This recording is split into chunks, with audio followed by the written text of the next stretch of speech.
courageous heart? How do we help to pioneer this space? And how do we do it with people who are really looking to move culture, society, and sort of our world forward to a better, more healthy, more integrated perspective? Thank you. I have a question. Yeah. So I noticed on the agenda for this conference that there's only one session out of hundreds of sessions that has the word leadership in the title. Do you think that's an oversight, or do you think that that's just not on the radar? And what do you think we could do to extend the conversation more towards leaders and executives? Well, MAPS's approach has always been, the clinical, medical, and regulated use of specifically MDMA.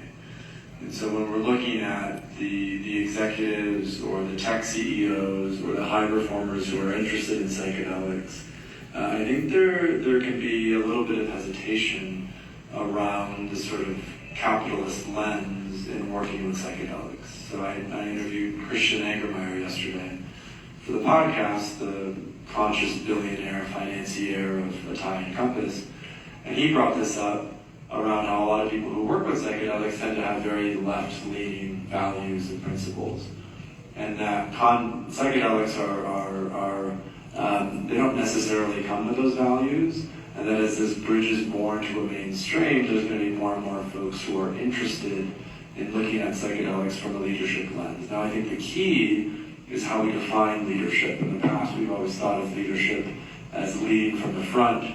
We thought of it as hierarchical.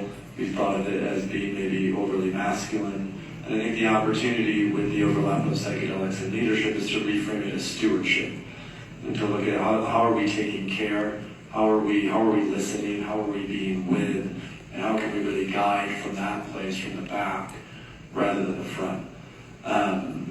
Part of what we have brought to the space and will continue to bring to the space is the importance of how do we, not just CEOs and executives, but how do we all become leaders of our own lives, and how can psychedelics help with that process of personal responsibility, of sovereignty, and of leading from the heart with courage.